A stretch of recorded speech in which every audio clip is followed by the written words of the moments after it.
Good morning, class. I am your teacher for today. And before we start our lesson, Miss Mendoza, can you lead our prayer? In the Father, and the Son, and the Holy Spirit.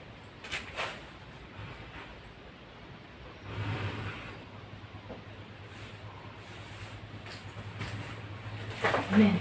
Okay, class, can you open your book on page 353?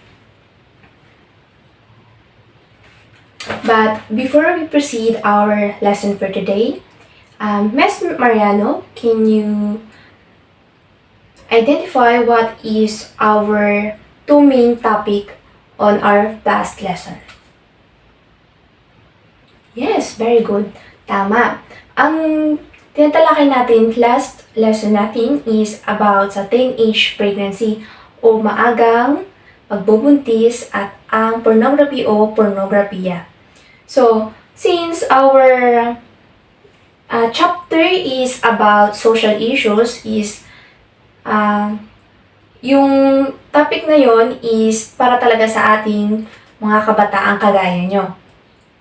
Yung dapat magiging aware tayo since na tayo, nagiging adolescence or nagdadalaga at nagbibinata, maging aware tayo kung ano man yung mga consequences ng mga yon. Kaya, consequences ng mga yon at kailangan natin yon iwasan kasi nga nakakasama ito sa atin as a adolescence. Module 13, the sexuality of human. So, ano nga ba ang sexuality? Is the vehicle to become full person, male or female, that you desire to be. It is not physically or biological essence. So, ang sexuality daw is nag-identify siya as a male or female. So, dalawa lang siya. So, it is not physically or biological essence. Kung anong mismo yung nakikita ng tao sa'yo, nung ipinanganak ka, or kung ano yung nakikita ng parents mo nung nasa tiyan ka pa, nung baby ka pa lang, o nasa tiyan ka pa lang. Pag sinabi ng doktor, kasi nakikita niya doon sa ultrasound, na may may-ari ka ng babae or lalaki, is ma-identify niya agad na ikaw ay babae or lalaki pag ipinanganak ka na or paglaki mo. So, next is human sexuality. It is related to his or her fulfillment of woman or man. You will not be full womanhood or masculinity. It can also be said your masculinity is femininity. Will be perfect that you are unique person. So, ang sexuality daw, class, is hindi lang nababase kung ano yung ina-act mo in society. Kundi mismo kung ano yung kakayahan mo or potential mo bilang tao. Kasi nga, pag sinabing babae, dapat lang yan, yung ginagawa ng mga babae is maglaba, maglinis ng bahay, magalaga ng anak, ganun lang, sa bahay lang talaga yung babae. Medyo ang tingin sa atin is pang lang talaga. Hindi tayo pwede sa mga mabibigat na bagay. So, pag hindi tayo pwede sa mabigat na mga bagay, yung mga lalaki yung gumagawa nun. Kaya sila mostly yung nagtatrabaho sa labas para buhayin ang ating pamilya. Next is the moral challenges for each person is unite and develop sexuality and being in order to become full or femininity or masculinity. Yun na nga. Yung moral challenges is yun yung nagde-develop sa atin as a person or nagde-develop sa ating sexuality. So, ang pagdadalaga at pagbibinata daw ay nagkakaroon ng kakulangan sa kanyang pagkatao o pagsapit ng sapat na gulang. So, ito yung kadalasang nawawala tayo ng kumpiyansa sa ating sarili na magagawa natin yung bagay na yon or hindi. Kasi nga, parang yung self-esteem natin is mababa. Kulang tayo sa motivation. Kasi nga, class, yung pag-motivation lang na galing sa ating family is kulang na kulang talaga yon. Pag sinabing motivation class, is dapat, pati ikaw, yung sarili mo, minomotivate mo. Kasi nga, walang ibang taong, maliban sa family mo, walang ibang taong makakatulong sa'yo, kundi yung sarili mo mismo. And on that way, mapapakita mo sa sarili mo na, kaya ko pala to. Kaya ko pala to. At doon made-develop na magiging proud ka sa sarili mo kasi nga nakaya mo yung isang bagay na yun. The next is man is called to love. It is the unique vocation of man as a human being. So, dahil nga tao tayo is may kakayahan tayong magmahal. And this love can also develop our human being or our personality in our society. But in future class, hindi naman lahat ng napapansin natin na hindi lahat ng tao is dahil nga may kakayahan sila magmahal is magkakaasawa na sila in future. Kasi nga class, may dalawang klase ng pagmamahal. Yung unang pagmamahal is may halong ano tawag dito? May halo siyang temptation or yun yung romantic love. Yun yung kadalasan sa mag-asawa or magkasintahan. And next love is yung pangkalahatan na siya. Bali, katulad lang ng kaibigan, mahal mo siya bilang kaibigan. Kasi nga, importante siya sa'yo. Mahal mo siya bilang kapamilya. Ganun yung isang klase ng love. Sa ating adulthood, tayo ay malayang pumili kung ano man yung ating kung ano man ating pipiliin pag pag in a right age na tayo upang magkaroon ng pamilya. So, yun yung pag-aasawa at mabuhay na walang asawa or celibacy. On your module class, makikita niyo yan dyan kung ano nga ba yung kahulugan ng celibacy. So, tao lamang ang may kakayahang magmahal. Ang tao lamang ang makapagsilang ng isang tao tulad niya ay may kakayahang magmahal. Ang kakayahang ito ay magmahal at maghatid ng pagmamahal sa mundo. Ang likas na pagdadakila sa tao. Ito lamang yung isa sa nakasulat sa ating book ng ating mahal na Pope John Paul II. So, mamaya class, dito may mga ilan sa mga sa mga words din na nakasulat dun sa book. And pwede nyo siyang i-check sa internet or pwede nyo siyang basahin kung gusto nyong matutunan yung mga ilan sa mga dinidiscuss or mas understand sa atin ng ating Pope John Paul.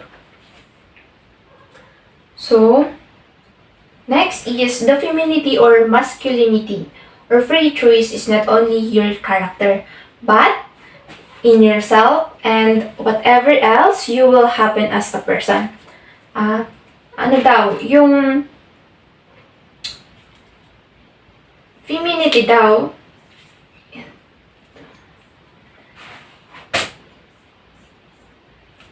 yung femininity daw is malaya, hindi siya malayang karakter. Hindi lang siya basta-basta malayang karakter natin as a person. Kasi nga, we are in the modern generations, kaya mostly sa atin is free to choose kung ano mang gampanin natin sa buhay pag lumaki na tayo. Kasi class, hindi naman lahat ng tao nag-aasawa or hindi naman lahat ng tao is nag-aasawa. So yung ilan doon mas pinili nilang mag-alaga ng kanilang pamangkin, or lola, nanay, or basta wala silang balak mag-asawa kasi nga, yung love na hinahanap nila sa ibang tao is na nabibigay ng family nila. So, kaya yung pinaka-goal talaga nila is yung number one goal is family nila kaysa yung kasi nga kontento na sila kung anong meron sila na love na natatanggap natatanggap niya from his family. So, ito is have a family. Ayun ang sinabi ko. A young woman or young man work or do business, leather or successor, religious, and so on, depending on your potential. So, nakadepende ito sa ating kakayahan. Kasi nga, halimbawa, kung may magandang trabaho ka naman, hindi ko discourage na mag-asawa ha. Pero kung may magandang trabaho ka naman, at napapakain mo yung family mo at 3 times or sobra pa doon is you're blessed na. So, di mo na kailangan maghanap ng taong aalagaan kasi nga masasabi as a independent woman, for example lang to as a independent woman, kasi nga mostly na napapanood ko or nakilala ko yung karamihan sa mga independent woman is hindi nag-aasawa. Kasi nga, yung sa mindset nila is, bakit pa nila kailangan mag-asawa? Kaya naman nilang gawin kung anong kayang gawin ng mga lalaki. Napoproduce nila yung pangailangan ng parents nila dahil nga may stable job sila. So, yun yung sinasabi ko. Yun yung inaano dito. You are free to choose kung ano man yung kaya mong gawin na ma-fulfill mo yung pangailangan mo as a person. So, ito yung sinasabi ko kanina. There is awareness and freedom in a human sexuality. It is the result of choice, focus, and is rooted on love. Yun. Yun nga. Yung awareness daw natin, tsaka yung freedom sa human sexuality, yung malaya tayong pumili kung ano mang sexualidad na ating gagampanan sa ating society. At ang lahat ng ito is nanggaling sa pagmamahal. Actually, naniniwala talaga ako na lahat tayo ay may kakayahang magmahal. Hindi naman yung yung lahat ng yung mga criminals or yung masasamang tao, hindi ako naniniwala na talaga sila. As in, buong pagkatao nila is masama. Meron pa rin part dun sa kanila na may pagmamahal sila. Malay natin, aside sa ginawa nilang kung ano man, yung nagawa nilang kasalanan, yung isa sa mga dahilan siguro nun, yung sobrang pagmamahal lang nila sa isang tao. For example, yung pagnanakaw. So, dahil nagnakaw siya, nakapatay siya ng isang inosenteng tao. Pero nga, baka malay natin, yung reason pala ng pagnanakaw niya is kailangan niya talaga ng pera kasi nga yung anak niya na ospital. So, doon yung love ng isang parents. Kasi nga, ibang-iba talaga yung love ng isang parents sa mga anak nila. Yes. And iba yung love ng parents nila. So, lahat ng mga taong nakagawa ng kasalanan is mayroong dahilan. So, mostly, dahilan nun is yung pagmamahal. Pero, alam natin na na hindi siya tama sa mata ng Diyos. Pero, bilang tao, lahat naman tayo nagkakamali, class. So, pero, once na nagkamali ka, class, dapat marunong ka ring kaya mo ding baguhin yung sarili mo dahil din sa pagmamahal na yon. Kaya mong baguhin yung sarili mo as a person, or pwede kang mamuhay muli ng tuwid, or kaya mong tuwirin kung ano man yung mga kasalanan mo. Bumawi ka sa family mo or sa ibang tao. Tumulong ka kung kaya mong tumulong, class. Tsaka, hindi naman nasusukat sa yaman or nasusukat sa pera yung pagtulong. Pwede mo naman siya tulungan through comforting or giving motivation. Yun yung mostly na kaya nating ibigay as an adolescents. Kasi nga, wala pa tayong kakayahang magtrabaho kasi nga nag-aaral pa tayo. So, ayun na, yung sa book ni Pope John Paul II is, yung title nun is Love and Responsibility. So, doon natin mababasa lahat-lahat ng mga about sa kung yung love at yung kung ano yung love tsaka responsibility natin as a person. Okay. Next. The sixth drive or libido. So, it is during puberty and adolescence, there are changes in your body. Yun. So, dito, malalaman natin kung ano yung nangyayari or ano yung ating nararamdaman mostly pag tayo ay nasa adolescent stage na. In your body that arouse your interest in the opposite sex. So, mostly, dito sa sex drive or libido is yung changes. Halimbawa, ito yung magkakaroon ka ng interest to your opposite sex. Ikaw, lalaki, nagkagusto ka sa sa kaklase mo. So, you are just admiring her kasi nga, nakikita mo, maganda siya, matalino siya, mabait siya. Bali, ina-admire mo siya because you only see what also others saw on her. So yun na nga, doon na yung nagde-develop, mostly doon nag-start yung sinasabi nating pagmamahal. And at the right time, you will also leave your own home and find partner of the opposite sex to start your own family. So, ayun na nga, in the adolescent stage,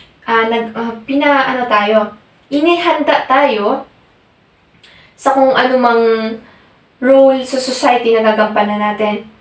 So, pag babae ka, and once na nag-asawa ka na, or na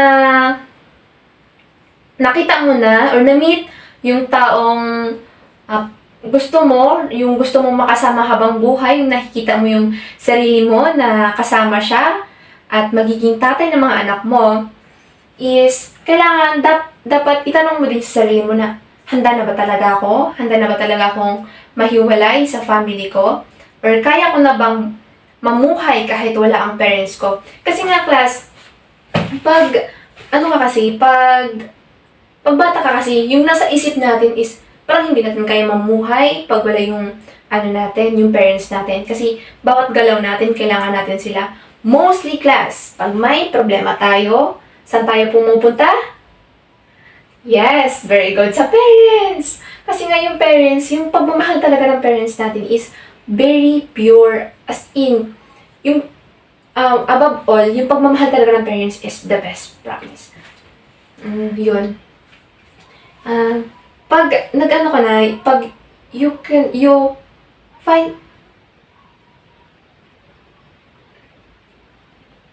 finally found out na na nagmahal ka na, or na mo na sarili mo na, kaya ko na bumuo ng family, kasama siya.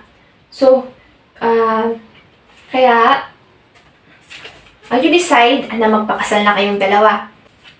Yung pinakauna dito, class, is yung yung ating nararamdaman mostly as an adolescent or bilang pagbibinata or pagdadalaga natin. So first is yung puppy love. Puppy love is often mistaken for true love. In fact, it can really to be beginning or foundation of true and pure love when the right time comes. Only the right integration is needed to feel sensually and emotionally. So, yun na nga class.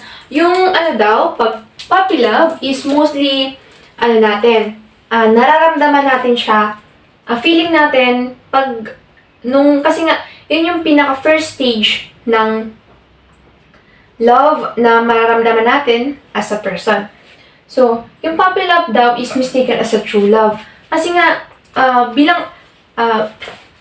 kasi mostly, kasi nga, dumaan din ako sa gantong stage. Yung mga, halimbawa yung mga high school stage, dun ka palang nakakaramdam ng, ay, ang pogi naman nito. Ang naman nito. Ang pogi naman nito. Pag ito naging boyfriend ko. Ito yung magiging magiging ama ng mga anak ko. Then, nag-i-imagine ka na yun yung magiging future, doon mo nakikita yung future mo. Tapos, nung nalaman niya, dahil nga, masyado kang blessed na tao, naging jowa or naging boyfriend mo, yung lalaki na yon. Then, kasi nga, yun yung pinaka-first time, kasi nga wala ka pang experience sa love. Doon mo na experience na ganito pala yung feeling na inaalagaan ka. Ganito pala yung feeling na may nagmamahal sa'yo. So, dahil nga doon, feeling mo, yun yung lalaki na yun yung makakasama mo until the end. But class, mostly, this, itong stage na to is, sa atin. Bali, trial. Kung kaya mong malampasan ito, is, kapag nalampasan mo ito, or nalampasan mo yung temptation in this stage, ibig sabihin nun, na, as a person, or as adolescence. Kasi nga, in this stage class, masasabi kong ito yung stage na pinaka-rest stage bilang pagdadalaga or pagbibinata natin. Kasi mostly, mga kabataan na this age is mapupusok. So, alam niyo na rin siguro kung ano yung mapupusok. Kasi nga, pag sinabing mapusok class, is, halimbawa, magkasintahan kayo, and yung nararamdaman nyo is hindi siya talaga love. It's last. Pag sinabing last class, is yung nararamdaman nyo lang siya physically, not yung dito talaga ng galing class. Kasi magkaiba yun eh.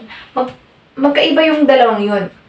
Kaya, in this stage, masyado tayong confused kung ano ba talaga yung nararamdaman natin. Kaya, mostly yung without guidance of the parents, mostly yung mga kabataan in this stage is nag-feel.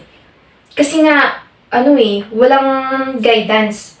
Hindi sila aware kung ano yung magiging consequences nung gagawin nila. Yun na yung sa past lesson natin is yung sa teenage pregnancy tsaka pornography. So, ayun nga, mostly yun dahil doon, without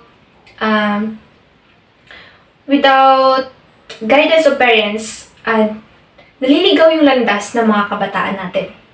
So, yun na nga, dahil modern generation tayo, mostly yung mga kabataan talaga is nabubuntis kasi nga walang proper guidance ng parents. So, hindi ko sinasabing yung mga parents pabaya. Kasi, mostly naman sa mga kabataan ngayon is mahilig magtago. Hindi sila open sa parents nila. Mostly tinatago nila kasi feeling nila magagalit yung parents nila pag nalaman nilang may boyfriend sila. So, dapat class, Pag mga ganitong stage, ano tayo, open tayo kasi nga, pag open tayo sa parents natin, makakuha tayo ng guidance for them. Kung ano nga ba yung dapat at hindi natin dapat gawin kung magkakaroon na tayo ng boyfriend. Class, dapat maging open kayo sa parents nyo. Kasi nga, malay nyo, bigyan pa tayo ng advice kung itong tao na ba to is para sa atin. Or nakikita ba ng parents mo na itong taong to is responsable sa panliligaw sa'yo or responsable as a boyfriend sa'yo or girlfriend. So, there also have an advantages from the guidance of your parents. Okay, this is the most important thing that we need to learn in this love. Importantly, don't forget that you are still in the process of preparing for true and pure love, and what you are feeling is just admiration and not real love. So, dapat natin malaman na yung puppy love is we're just admiring what we saw on her, or him. True love is free and value the freedom of the beloved. And true love kasi, class, we considered the freedom ng minamahal natin. So, next, love is mutual use and love. Ito ay ang paggamit ng kapwa, paggamit sa kapwa at ang pagmamahal. So, ano nga ba ito? True love is free and values the freedom. Yun na nga, true love. Pag sinabing true love, we value the freedom of our beloved. Then, and because you have free will, no one can dictate you who you love. Likewise, you cannot dictate anyone you love. Likewise, you can dictate anyone to love you. Isn't it painful just to get your love? So, pag sinabing mutual use or mutual love is, malaya ka pumili sa kung sino yung mamahalin mo. Kung sino yung magmamahal sa'yo. Hindi mo pwedeng parasahan yung isang tao na mahalin ka kasi nga mahal mo siya. Yun yung yun yung tamang, pag sinabing love kasi, class, is malaya siyang nararamdaman ng bawat isa sa inyo as a partner. And love begins with all decisions to love. The admiration you feel can even turn into love. You both freely decide to try love each other. So, love decisions, pag sinabing love decisions is, yun na nga sinabi ko, malaya kayong nagmamahal na dalawa. You have both, or you have same feelings na nararamdaman sa isa't isa. Mahal mo siya, and mahal ka niya. So, ano sila? Salit-salitan sila. Mahal nila yung isa't isa. And next is chastity and love. So, ano nga ba ang chastity and love? Yun. Ang kalinisang puri at ang pagmamahal. Only a person who chastity or may malinis na puri is yun lang yung tao din na may kakayahang magmahal. So, yung mga taong may mga sama ng loob or something may binibigat silang dala-dala is, nagkakaroon sila, may pagmamahal sa kanila, pero not fully pure yung pagmamahal nila na binibigay. Kasi nga, yung sarili nga nila, hindi na nila maayos, tapos magmahal pa sila ng ibang tao, di ba? Paano sila mag-grow nun kung yung sarili nila, hindi nila kayang ayusin? So, dapat pagiging ready tayo. If we love someone, dapat ayusin muna natin yung sarili natin para nga ma-show or maipaparamdam natin sa taong minamahal natin na talagang mahal natin sila. Chastity is an act. It is a yes and no. This is the yes to be human personality. If we look at the person as a person, there is no need for this long no less. This virtue ensures that the beloved is never viewed as an object. Yun. Pag dito kasi, in the chastity and love is, hindi tinitingnan natin, pag yung taong mahal natin, tinitingnan natin sila na, eto, sobrang mahal ko to, ayaw ko tong masaktan, gusto ko ibigay sa kanya lahat nung yung pangailangan niya. Kasi deserve ng taong to na maibigay sa kanya kung ano yung nararapat na para sa kanya. Or kung ano yung pagmamahal na nararapat para sa kanya. So, hindi mo siya tinitingnan bilang isang bagay, So, mahal mo siya even his or her worst side. Hindi mo lang siya mahal kasi nakikita mo yung mga good attitude or good na ginagawa niya. Mahal mo siya sa kung ano siya. Yun, class. Yun yung pinaka-ano dun. Mahal mo siya kung anong pagkatao meron siya. Love is binding. Love because free must be both on those who love. It cannot be just one of them who loves. Everyone's love for each other is not different or separate. Love binds to people in love. Pag sinabing love binding, class,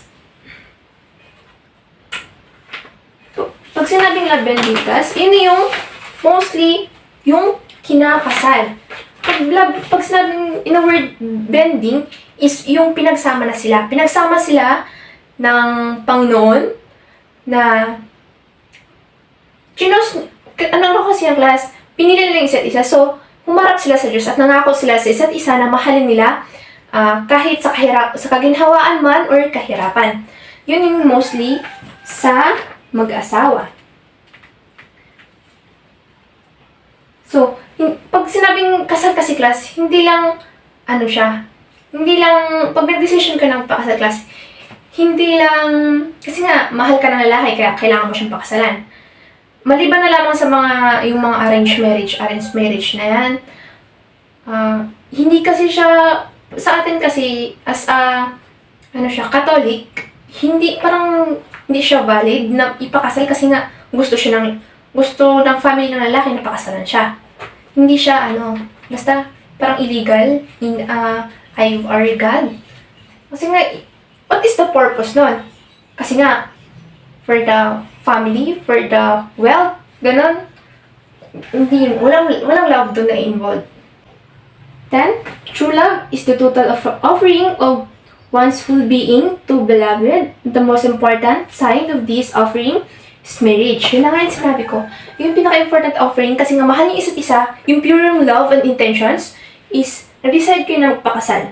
And you can create your own family. And you will grant your freedom and you will bind yourself to the beloved forever. Hanggang sa kamatayan, hindi kayo maghihiwalay. Kasi nga, you have promises on the front of our mighty God that we love Him until death. Then, next, we have love is virtue.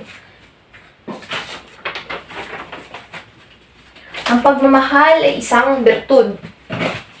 Love is a virtue. Many says that love can natured only by being genuine feelings. But love is a virtue and not an emotion, especially not just arousal in the spirit of sense.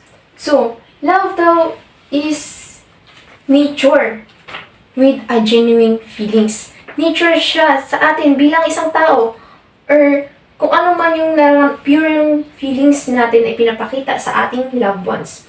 Because it's a virtue, love requires cultivation and actions to develop it. Always the focus is well-being of the loved one, the two people now united. True love, the two people united dahil sa love. True love will be tested even more the time that has passed by admiration triggered by sense of intense emotion. So, yung true love daw is, yung true love daw natitest sa pamamagitan sa mga trigger ng admirations at emotions natin. So, class, before I end this discussion, is there's anything questions about our lessons for today? Okay, if there is no questions, you can proceed to our class activities. You can turn your book on page 363 and group yourself into two. and choose one of your members to present your report. Okay, class, very excellent reporting. And next, before we end this discussion, Ms. Meliendez, can you read the question number 1 on page 364? Okay, thank you. What is your answer? Yes, very good. Next, Ms. Dalabahan, can you read and answer the number 2? Yes, very good. So, mostly naman sa inyo, naintindihan ng ating lessons. At sana nga class, in these lessons marami kayong matutunan at magiging aware na tayo kung ano man yung mga changes na nangyayari sa ating sarili as a adolescent stage. Kasi nga class, in this stage talaga is kailangan talaga natin magiging aware or dapat magiging open-minded din tayo for everything na nangyayari sa ating sarili. Kasi nga natural lang to sa ating pagdadalaga at pagbibinata. Okay class, thank you for your participation. Good luck to your journey and God bless.